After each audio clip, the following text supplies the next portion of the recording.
తిరుమల తిరుపతి దేవస్థానంలో లడ్డూ తయారీలో అవకతవకలు జరిగాయని, కల్తీ జరిగిందని, అపచారం జరిగిందని గత కొద్ది రోజుల నుంచి వార్తలు నడుస్తున్న విషయం అందరికీ తెలిసిందే. అయితే దీనికి సంబంధించే జనసేన పార్టీ అధినేత AP deputy CM Pawan Kalyan ప్రాయశ్చిత్త దీక్ష తీసుకోవటం జరిగింది. ప్రాయశ్చిత్త దీక్ష 3వ రోజున ఆయన విజయవాడలోని కనకదుర్గమ్మ అమ్మవారి దర్శనం చేసుకోవటం జరిగింది. అనంతరం ఆయన మీడియాతో మాట్లాడటం జరిగింది. మీడియాతో మాట్లాడుతూ లడ్డు తయారీ విషయంలో జరిగినటువంటి అవకతవకలకు సంబంధించి ల్యాబ్ రిపోర్టులను తీసుకువచ్చి పెట్టి మాట్లాడుతున్నామని, జగన్మోహన్ రెడ్డి మీద తనకేమీ ప్రత్యేకంగా ద్వేషం ఏమీ లేదని, ఆయన్ను కించపరిచేటువంటి ఉద్దేశ్యం కూడా లేదని, కాకపోతే ఖచ్చితంగా సనాతన ధర్మాన్ని పాటించి తీరాలని, ఎక్కడ అవకతవకలకు పాల్పడకుండా ఉండాలని, కాబట్టే దాని గురించి విమర్శిస్తున్నాము అని చెప్పి ఆయన చెప్పడం జరిగింది. దీంతో పాటుగా సనాతన ధర్మాన్ని కాపాడటం కోసం తాను చచ్చిపోవటానికి కూడా సిద్ధంగా ఉన్నాను అని చెప్పి పవన్ కళ్యాణ్ వ్యాఖ్యానించడం జరిగింది. ఈ లడ్డు తయారీకి సంబంధించినటువంటి అంశం చాలా సున్నితమైనటువంటి అంశమని, ఎవరైనా దీని గురించి మాట్లాడాలి అన్నప్పుడు 1-2 సార్లు ఆలోచించి మాట్లాడాలని, తాను ఎప్పుడూ కూడా అన్ని మతాలను సమానంగానే చూస్తానని, ఎన్నో మదరసాలకు లక్షల రూపాయల డొనేషన్లు కూడా ఇవ్వటం జరిగిందని, తాను ఎప్పుడూ మతాలను రెచ్చగొట్టేటువంటి వ్యాఖ్యలు చేయలేదని, దానికి నిదర్శనం రామతీర్థంలో రాముడి విగ్రహం శిరచ్ఛేదనం జరిగినటువంటి సమయంలో కూడా సంయమనం పాటించామని, ఎక్కడా రెచ్చగొట్టేటువంటి వ్యాఖ్యలు చేయలేదని, అధికారంలో లేకపోతే మాత్రం ఆ రోజు వైసీపీని తొక్కేటువంటి బలం తమకు లేదని అనుకుంటున్నారా? ఖచ్చితంగా తొక్కి తీరేటువంటి సత్తా ఉందని, కాకపోతే విద్వేషాలు రేగగొట్టేటువంటి ఉద్దేశం తమకు లేదు కాబట్టి సంయమనం పాటించడం జరిగిందని, సనాతన ధర్మం జోలికి వస్తే మాత్రం ఊరుకునే ప్రసక్తే లేదని, సనాతన ధర్మం కోసం చావటానికి కూడా సిద్ధం అని చెప్పి పవన్ కళ్యాణ్ వ్యాఖ్యానించడం జరిగింది. ఇటీవల జరగాల్సినటువంటి దేవరా సినిమా pre release event postpone అయినటువంటి విషయం అందరికీ తెలిసిందే. ఈ నెల 27వ తేదీన ఈ సినిమా వరల్డ్ వైడ్గా రిలీజ్ కాబోతుంది. దీని మీద ఎన్నో అంచనాలు కూడా పెట్టుకున్నారు. దీనికి గల కారణం ఏంటి అంటే, దాదాపుగా 6 సంవత్సరాల తర్వాత ఎన్టీఆర్ సినిమా సోలో హీరోగా రిలీజ్ అవ్వటం. అంటే అరవింద సమేత వీరరాఘవ సినిమా తర్వాత ఆయన సోలోగా నటించినటువంటి సినిమా ఇదే. ఈ మధ్యలో వచ్చినటువంటి RRRలో రామ్ చరణ్ కూడా నటించటం, అది మల్టీ హీరో కాబట్టి, సో అది సోలో హీరో కాదు కాబట్టి, సో మల్టీ హీరోగా చేసింది ఆ సినిమా. సో దానికి ఎంత క్రెడిట్ వచ్చినా అది ఇద్దరు సమానంగా పంచుకునేటువంటిది. అయితే ఇది డిఫరెంట్. సో ఇది సింగిల్గా మరలా ఎన్టీఆర్ వస్తున్నటువంటి సినిమా. అయితే దీని మీద చాలా హైప్ ఉంది, చాలా ఆశలు పెట్టుకున్నారు. అలాగే అభిమానులు కూడా ఎంతో ఆశగా ఎదురు చూస్తున్నటువంటి సినిమా. అయితే ఈ సినిమా ప్రీ రిలీజ్ ఈవెంట్ హైదరాబాద్లో నోవాటెల్ హోటల్లో జరగాల్సి ఉంది. అయితే భద్రతా కారణాల రీత్యా దీన్ని క్యాన్సిల్ చేశామనేటువంటి వార్తలతోటి మనస్తాపం చెందినటువంటి కొంతమంది ఎన్టీఆర్ అభిమానులు నోవాటెల్లో కుర్చీలు విరక్కొట్టడం, కొంత ధ్వంసం చేయటం ఇవన్నీ జరిగినాయి. సో అయితే దీని వెనుక అప్పటి నుంచి కూడా సోషల్ మీడియాలో రకరకాల వార్తలు వస్తున్నాయి. దీని వెనుక కుట్ర జరిగింది, 2 తెలుగు రాష్ట్రాల్లోనూ కుట్ర జరిగింది, ముఖ్యమంత్రి రేవంత్ రెడ్డి కావాలని చేశాడు, ఇలాంటి వార్తలు వస్తున్నాయి. అయితే అసలు ఇది క్యాన్సిల్ అవ్వడానికి గల కారణాలు ఏంటి, దీని వెనుక కుట్రకోణం ఏమైనా ఉందా, ఈ అంశాలు ఒకసారి పరిశీలించినట్లయితే ఫస్ట్ థింగ్ ఒకటి ఆలోచించాల్సింది ఏంటంటే, ఏపీలో కూడా ఈ ప్రీ రిలీజ్ ఈవెంట్ నిర్వహిస్తాము అని చెప్పి అడిగారంట అనేటువంటి వార్తలు వచ్చాయి. అసలు నిజంగా అడిగారో లేదో తెలియదు. దానికి సంబంధించి ఫిలిం టీం మాత్రం ఇప్పటి వరకు ఎటువంటి ప్రకటన చేయలేదు. అలాగే ప్రీ రిలీజ్ ఈవెంట్ని హైదరాబాద్లో నిర్వహించాలనుకున్న మాట వాస్తవం. అయితే ముందుగా ఉప్పల్ స్టేడియంలో నిర్వహించాలని చెప్పి భావించారు. కానీ అక్కడ కొన్ని మ్యాచ్లు జరుగుతున్నటువంటి నేపథ్యంలో, అలాగే అక్కడ భారీగా క్రౌడ్ వస్తే సెక్యూరిటీ ప్రాబ్లం అవుతుందనేటువంటి ఉద్దేశంతో దాన్ని అక్కడ వద్దు అని చెప్పి పోలీసులు సజెస్ట్ చేయడంతో అక్కడ చేయటానికి మానుకున్నారు. నెక్స్ట్ ఎక్కడ పెట్టాలి ప్రీ రిలీజ్ ఈవెంట్ అంటే, తక్కువ మంది క్రౌడ్ వచ్చేలాగా చూసుకుని నోవాటెల్లో ఏర్పాటు చేద్దామని చెప్పి డిసైడ్ అయ్యారు. నోవాటెల్ని వేదికగా ఎంచుకున్నారు. పోలీసులు కూడా క్లియరెన్స్ ఇచ్చారు. దానికి తగ్గట్టుగా ఏర్పాట్లు చేసుకున్నారు. అయితే మరి ఇంత చేసిన తర్వాత ఎందుకు క్యాన్సిల్ చేయాల్సి వచ్చింది అంటే, నోవాటెల్లో ఉన్నటువంటి ఆ హాల్ కెపాసిటీ 3500 మాత్రమే. అయితే ఈవెంట్కి వచ్చిన వాళ్ళ సంఖ్య 30,000.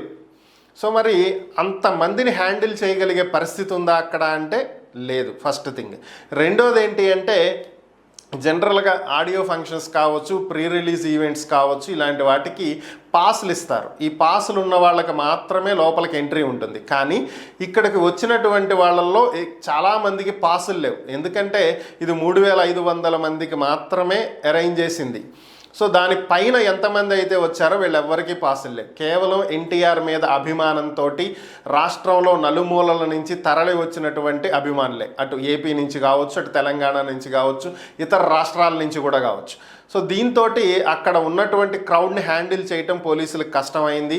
ఎన్టీఆర్ రాకముందే ఇక్కడ వచ్చినటువంటి కొరటాల శివ గారు కానీ, త్రివిక్రమ్ శ్రీనివాస్ కానీ, ఇలా కొంతమంది డైరెక్టర్లు పెద్దలు ఎవరైతే వచ్చారో వీళ్ళంతా వెళ్ళిపోయినటువంటి పరిస్థితి ఇక్కడ అవ్వదు అని చెప్పి. సో ఎందుకంటే ఆ క్రౌడ్ని తట్టుకునే కెపాసిటీ లేదు ఆడిటోరియంకి. సో దాంతో పోలీసులు సెక్యూరిటీ ప్రాబ్లం అవుతుంది అని చెప్పి ఎన్టీఆర్ గారిని రావద్దు అని చెప్పి దాన్ని క్యాన్సిల్ చేయడం జరిగింది. అంతే తప్ప దీని వెనక ఎటువంటి కుట్ర కోణాలు కానీ మరొకటి కానీ లేదు. ఒకటి ఆలోచించాల్సింది ఏంటంటే, నిజంగా కుట్ర కోణమే ఉండి ఉంటే సింపుల్గా ఆలోచిద్దాం. 2 తెలుగు రాష్ట్రాలు కూడా రోజుకి 6 షోలు వేసుకుంటానికి పర్మిషన్ ఇచ్చినాయి. అలాగే టికెట్ రేట్లు 150 వరకు పెంచుకుంటానికి అవకాశం ఇచ్చినాయి. 60 రూపాయలు ఉన్న టికెట్ని 100 రూపాయలు, 100 ఉన్నదాన్ని 150 అలా పెంచుకునేదానికి అవకాశం ఇచ్చింది. 150 ఉన్నదాన్ని కూడా మరొక 150 వరకు పెంచడానికి అవకాశం ఇచ్చింది. సో 2 తెలుగు రాష్ట్రాల్లో కూడా మల్టీప్లెక్స్ల్లో పెంచుకుంటానికి ఇచ్చినాయి, సింగిల్ స్క్రీన్ థియేటర్లో పెంచుకుంటానికి కూడా అవకాశాలు ఇచ్చినాయి. రోజుకి 6 షోలు, మిడ్ నైట్ 12 నుంచి కూడా షో వేయటానికి బెనిఫిట్ షోలకు కూడా పర్మిషన్లు ఇచ్చినాయి. నిజంగానే వీటిని ఆపాలి అనుకుంటే టికెట్ రేట్లు పెంచటం కాదు కదా, తగ్గించమని చెప్పేవాళ్ళు, లేదా బెనిఫిట్ షోలకు అనుమతి ఇచ్చేవాళ్ళు కాదు. ఇలా అనేక రకాలుగా ఇబ్బంది పెట్టచ్చు. అవేవి లేకుండా అన్నిటికీ పర్మిషన్లు ఇచ్చినటువంటి 2 తెలుగు రాష్ట్రాలు ఈవెంట్ మాత్రం జరగనివ్వకుండా ఎందుకు అడ్డుపడతాయి అనేటువంటి చిన్న లాజిక్ని ఫ్యాన్స్ అర్థం చేసుకోవాలి. భారీ స్థాయిలో ఫ్యాన్స్ తరలి వచ్చినటువంటి నేపథ్యంలోనే ఇది జరిగింది తప్ప దీని వెనక ఎటువంటి కుట్ర కోణాలు కానీ మరొక కోణాలు కానీ ఏమీ లేవు. ఫస్ట్ దీన్ని అర్థం చేసుకుంటే బాగుంటుంది. తిరుమల తిరుపతిలో ప్రస్తుతం ఉద్రిక్త పరిస్థితి నెలకొన్నట్లుగా తెలుస్తుంది. ఇక్కడకు తిరుమల ఈవో కార్యాలయం ఎదుట మఠాధిపతులు, పీఠాధిపతులు, సనాతన ధర్మానికి చెందినటువంటి ఆధ్యాత్మిక గురువులు ఎంతోమంది తిరుమల చేరుకోవడం జరిగింది.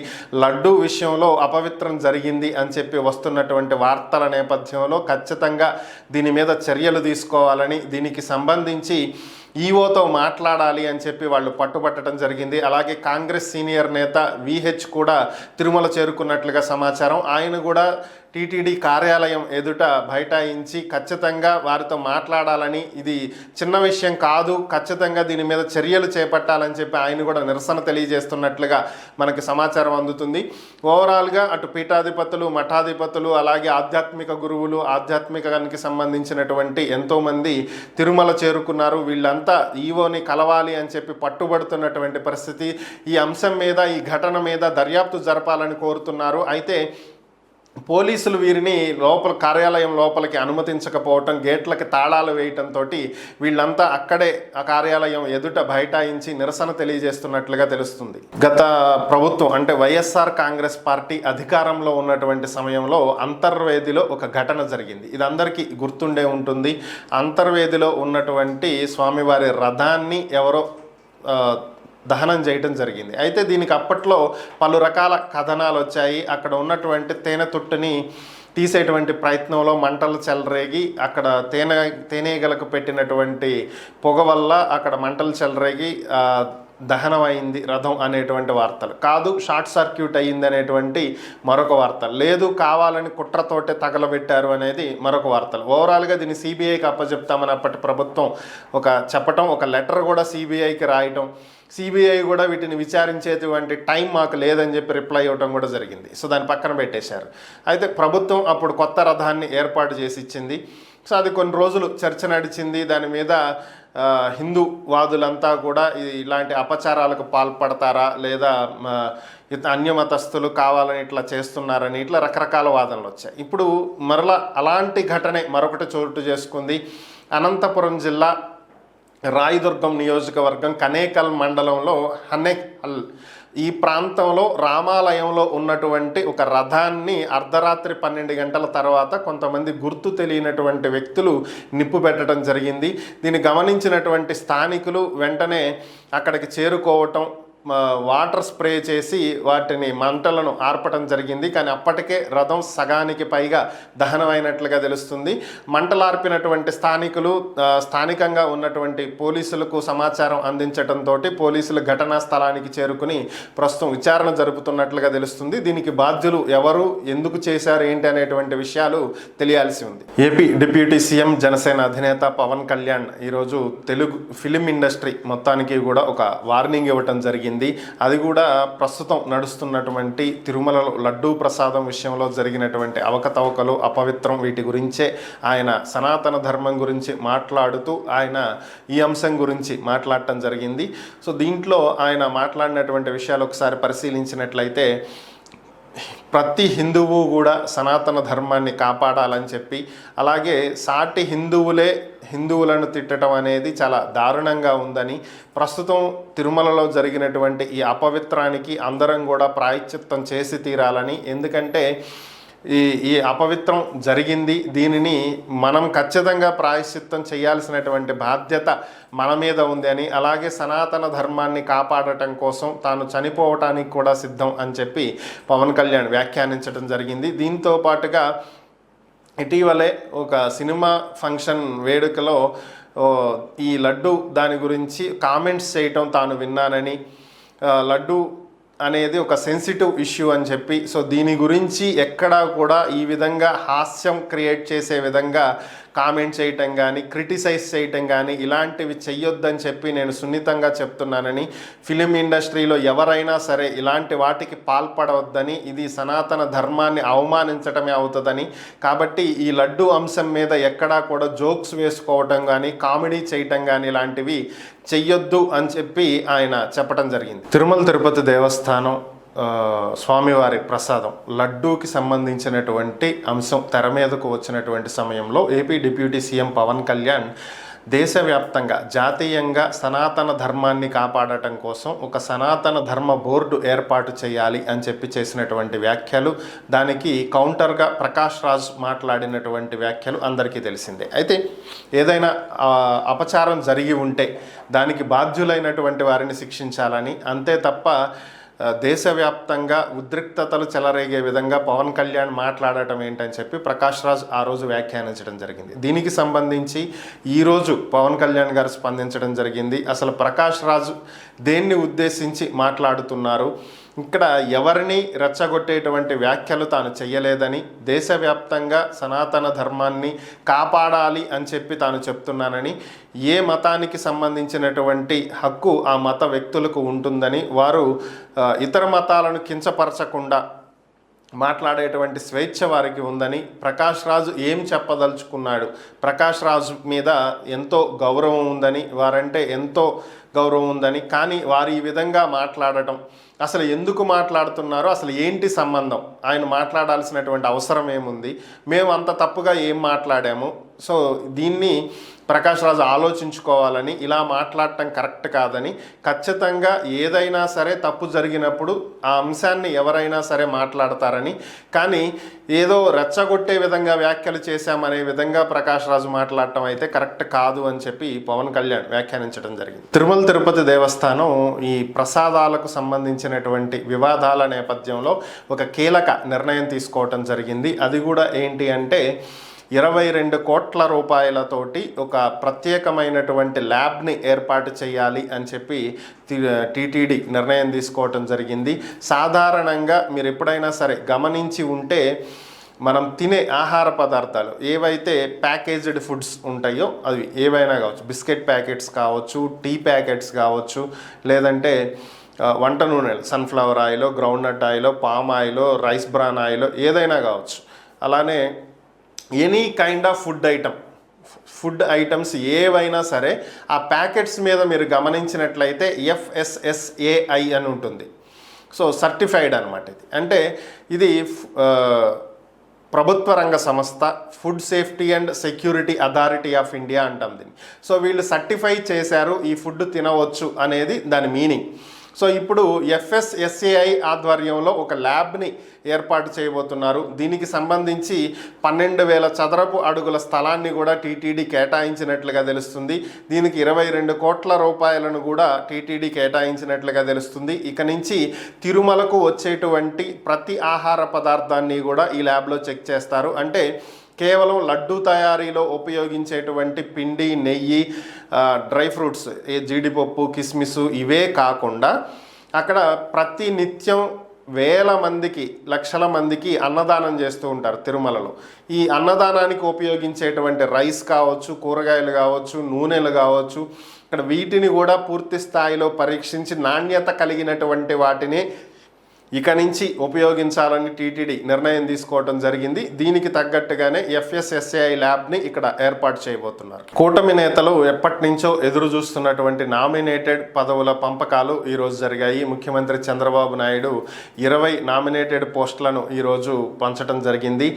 వీటికి చైర్మన్లను నియమించడం జరిగింది. ఇందులో టీడీపీకి 16, జనసేనకు 3, బీజేపీకి 1 పోస్ట్ని కేటాయించడం జరిగింది.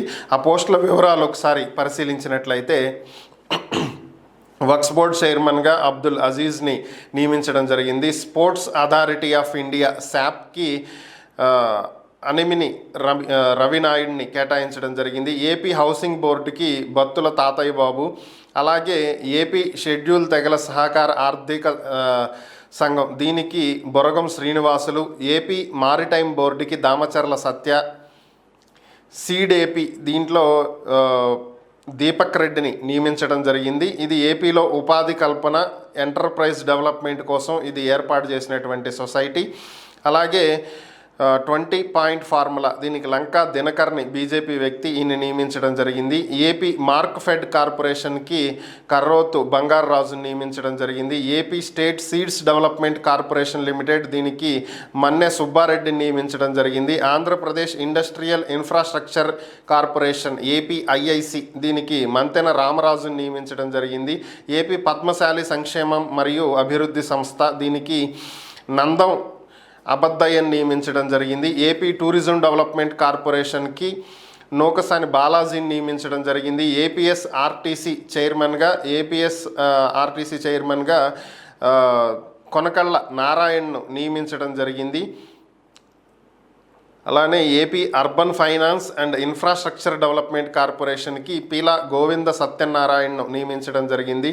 లెదర్ ఇండస్ట్రీస్ డెవలప్మెంట్ కార్పొరేషన్ దీనికి పిల్లి మాణిక్యాలరావుని నియమించడం జరిగింది. ఏపీ రాష్ట్ర వినియోగదారుల రక్షణ మండలి పీతల సుజాతను నియమించడం జరిగింది. AP micro and small and medium enterprises development corporation AP MSMEDC దీనికి తమ్మిరెడ్డి శివశంకర్ ఈయన జనసేన ఆయన నియమించడం జరిగింది. ఆంధ్రప్రదేశ్ రాష్ట్ర పౌర సరఫరాల కార్పొరేషన్ దీనికి తోట మెహర్ సుధీర్ ఈయన నియమించడం జరిగింది. ఈయన కూడా Janasena. Andhra Pradesh trade promotion corporation limited దీనికి వజ్జా బాబురావుని నియమించడం జరిగింది. ఏపీ టౌన్షిప్ మౌలిక సదుపాయాల అభివృద్ధి కార్పొరేషన్ దీనికి వేములపాటి అజయ్ కుమార్ ఈయన కూడా జనసేనే. సో ఈయన్ని నియమించడం జరిగింది. ఇవి నియామకాలు. ప్రముఖ నటుడు, సినీ హీరో కార్తీ పవన్ కళ్యాణ్కి క్షమాపణలు చెప్పడం జరిగింది. ఒక ఫంక్షన్లో లడ్డు కావాలా నాయన అని చెప్పి అడిగినటువంటి దానికి కార్తీ మాట్లాడుతూ లడ్డు సెన్సిటివ్ ఇష్యూ, మనకు అది వద్దు అని చెప్పి ఆయన మాట్లాడటం జరిగింది. సో దీనికి సంబంధించే పవన్ కళ్యాణ్ ఈరోజు ప్రస్తావించడం జరిగింది. ఆడియో ఫంక్షన్లలోనూ సినీ ఫంక్షన్లలోనూ లడ్డు గురించి కామెడీ చేస్తున్నారని, ఇలాంటివి తగవని, సనాతన ధర్మానికి సంబంధించి ఇలాంటివి వెటకారం చేయటం, జోక్స్ వేసుకుంటం చేయటం అనేది క్షమించరాని నేరమని, సో ఇలాంటి వాటికి పాల్పడవద్దు అని చెప్పి తెలుగు ఫిలిం ఇండస్ట్రీతో పాటుగా టోటల్ ఫిలిం ఇండస్ట్రీస్ అన్నింటినీ కూడా ఆయన కోరటం జరిగింది. సో ఇది తెలుసుకున్నటువంటి హీరో కార్తీ ఎక్స్ వేదికగా ఒక ట్వీట్ చేయటం జరిగింది. డిప్యూటీ సీఎం పవన్ కళ్యాణ్ గారికి తాను మామూలుగా లడ్డు గురించి మాట్లాడటం జరిగిందని, కానీ అది ఈ విధంగా సనాతన ధర్మానికి సంబంధించి వేరొక విధంగా అపార్థాలకు దారితీస్తుందని అనుకోలేదని, సో ఇలాంటివి తెలియక జరిగినప్పటికీ తప్పే కాబట్టి ఈ అంశంలో తనను క్షమించాలని, ఇంకెప్పుడు ఇలాంటివి జరగకుండా చూసుకుంటామని చెప్పి ఆయన వ్యాఖ్యానించడం జరిగింది. దీనికి సంబంధించి ఆయన ఎక్స్ వేదికగా ఒక ట్వీట్ పెట్టడం జరిగింది. ప్రస్తుత ఉండి నియోజకవర్గ ఎమ్మెల్యే రఘురామకృష్ణరాజు ఈయన ఒక కేసు పెట్టడం జరిగింది గుంటూరు నగరంపాలెం పోలీస్ స్టేషన్లో. ఈ విషయం అందరికీ తెలిసిందే. ఏంటంటే వైఎస్ఆర్ కాంగ్రెస్ పార్టీ అధికారంలో ఉన్నటువంటి సమయంలో ఆయనను కస్టోడియల్ టార్చర్ చేశారని పలువురు సిఐడి అధికారుల మీద ఆయన కేసు నమోదు చేశారు. అందులో ఒక వ్యక్తి సిఐడికి చెందినటువంటి మాజీ అధికారి విజయపాల్. సో ఈయన ఏపీ హైకోర్టులో పిటిషన్ దాఖలు చేశారు. ఈ కేసుకు సంబంధించి తనకు ముందస్తు బెయిల్ కావాలి అని చెప్పి ఆయన ఏపీ హైకోర్టుని ఆశ్రయించడం జరిగింది. అయితే ఏపీ హైకోర్టు దీని మీద విచారణ జరిపిన తర్వాత విజయపాల్కి బెయిల్ ఇవ్వటం కుదరదు అని చెప్పి ఆయన ముందస్తు బెయిల్ పిటిషన్ని రిజెక్ట్ చేయడం జరిగింది. మరి ఇప్పుడు ఆయన సుప్రీంకోర్టుకి వెళతారా లేదా అనేది తెలియాల్సి ఉంది.